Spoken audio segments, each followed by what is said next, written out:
ليه ممكن اختار جامعة زي جامعة تيلر؟ تيلرز يونيفرسيتي هي واحدة من أفضل الجامعات الخاصة الموجودة في ماليزيا. ترتيبها دلوقتي ال 253 على مستوى العالم. تيلرز مش بس جامعة مشهورة، لكن كمان هي قوية جدا في تخصصاتها. منها تخصص التسويق اللي مصنف من أفضل 50 جامعة على مستوى العالم، وكمان تخصص الهوسبيتاليتي وإدارة الضيافة هي واحدة من أفضل 20 جامعة على مستوى العالم. والجامعة بتقدم تخصصات كتيرة جدا زي الهندسة والكمبيوتر ساينس والطب وإدارة الأعمال، وكلها برامج قوية بتجمع ما بين التطبيق العملي والدراسة النظرية.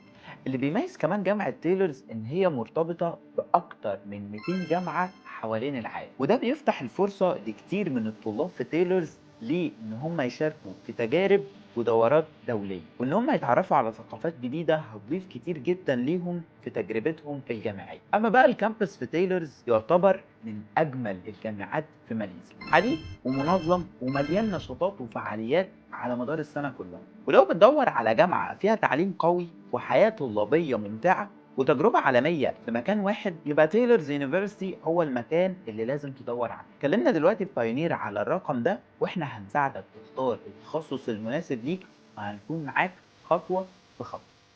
سلام.